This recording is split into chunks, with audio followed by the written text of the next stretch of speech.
Buenas noches tenga cada uno de ustedes, estimada licenciada y compañeros. A continuación, nosotros presentaremos un foro con el tema de teoría del capital humano. Iniciaremos hablando sobre la definición a cargo de la compañera Kendi Reyes.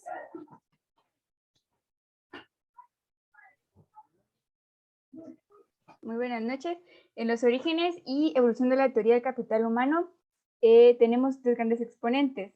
Schluss, que definía el capital como la cantidad de dinero o valor que produce interés o utilidad, y definía humano como lo relativo al ser humano, sus capacidades y potencialidades y que le son propias. Y en conjunto, el capital humano lo definía como el aumento en la capacidad de la producción del trabajo alcanzada con mejoras en las capacidades de trabajadores. Becker, otro exponente, definía el capital humano como el conjunto de las capacidades productivas que un individuo adquiere por acumulación de conocimientos generales o específicos. Y Blau, que según este autor, el concepto de capital humano capta la idea de que las personas gastan en sí mismas parte de sus recursos más importantes, que son el dinero y el tiempo, de muy diversos modos.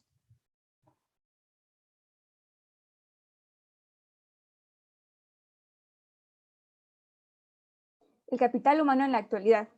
La teoría del capital humano, desde sus orígenes hasta nuestros días, concibe la educación como una inversión que generará utilidad en el futuro y que favorece de diversas formas al crecimiento económico, que sería la calificación laboral, producción técnica, investigación, movilización física y optimización de movilidad funcional. Anteriormente se hablaba de capital humano, ahora se hace referencia al capital intelectual, que es conformado no solamente por todas aquellas destrezas, habilidades y conocimientos que posee el individuo y que le permiten desempeñarse de manera eficiente en su campo laboral, sino por otros elementos como la información, la propiedad intelectual o patentes. Están considerados como el capital estructural y que por lo general pertenece a la institución.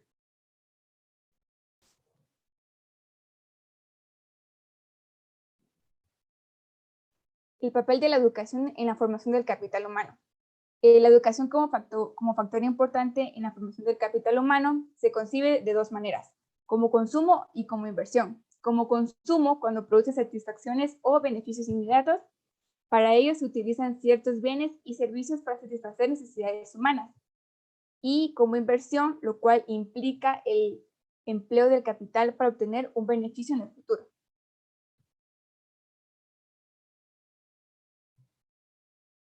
Las limitaciones de la teoría del capital humano.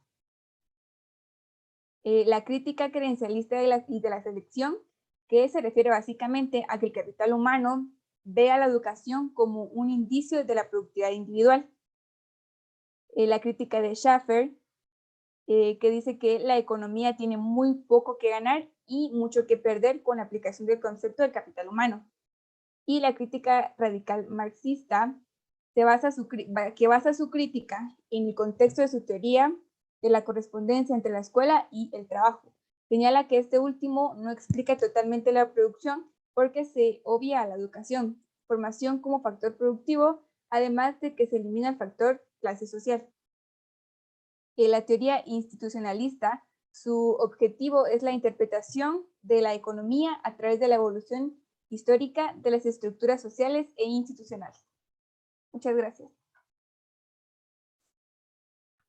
A continuación, hablará la compañera Victoria Rubio con los componentes. Muy buenas noches. Los componentes son la competencia de cambios rápidos y actualizados.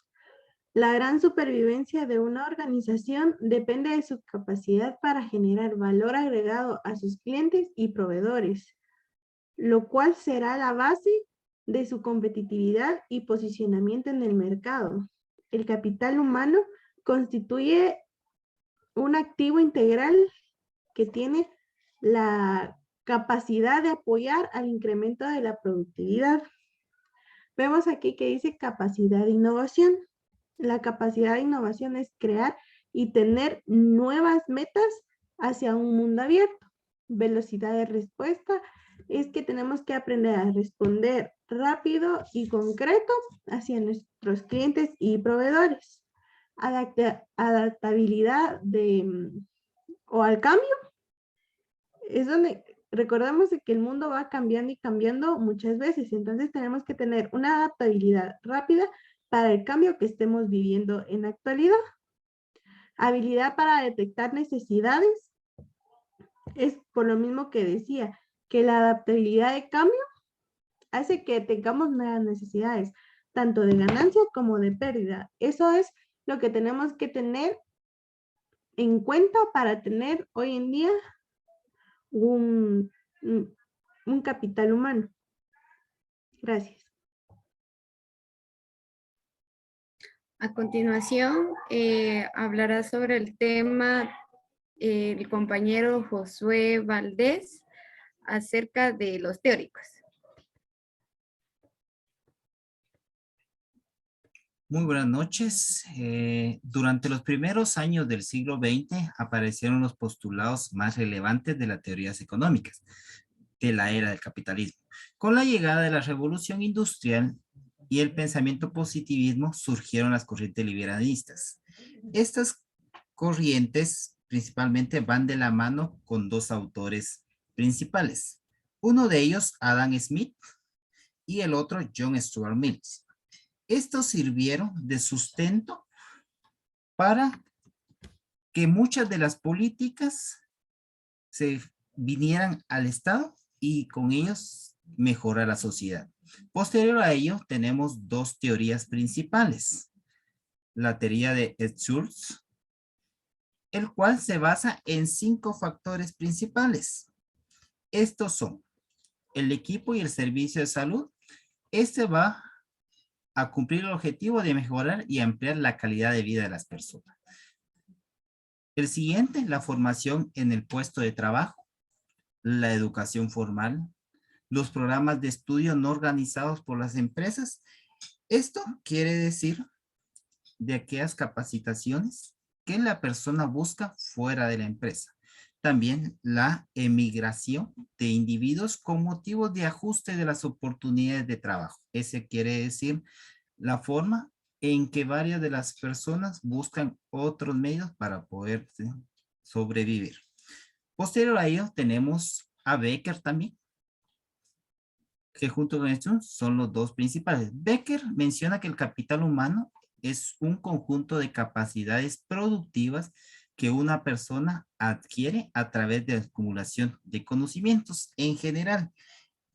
Esta parte en general está basado principalmente en el sistema educativo y también sobre conocimientos específicos que son dentro de una empresa, por ejemplo. A diferencia de Schultz, la adquisición de nuevos conocimientos se basa en una decisión individual en la que el individuo evalúa la inversión que tendrá.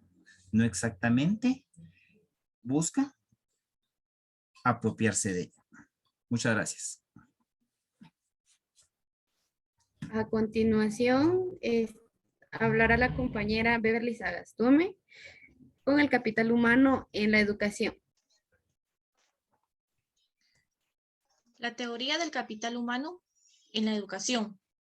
Esta se basó en la educación, uno de los puntos más importantes que explica el crecimiento y el desarrollo de las personas a medida que aumentan los salarios y la calidad de vida. La educación hace parte esencial del desarrollo económico del país, debido a que la vinculación entre educación y progreso económico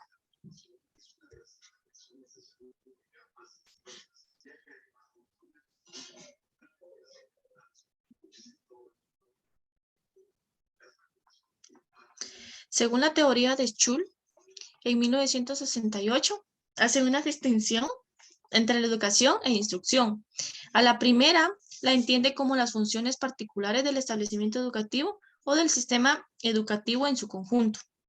La instrucción engloba las actividades que forman parte del proceso de enseñanza, de aprendizaje de los estudiantes. También el desarrollo de la teoría del capital humano también reconoce que para la explicación de ciertos fenómenos macroeconómicos, como por ejemplo el crecimiento del ingreso nacional, es necesario incluir Además de los factores capital y trabajo, un tercer factor que considera el conjunto de habilidades y capacidades de los trabajadores.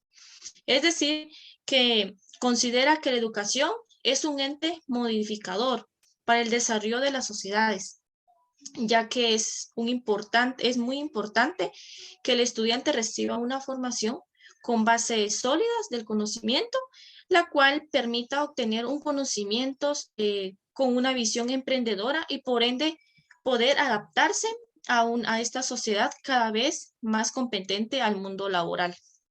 Muchas gracias.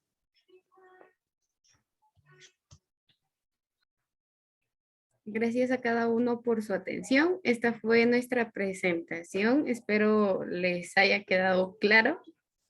También aquí podrán ver el nombre de los integrantes y muchas gracias.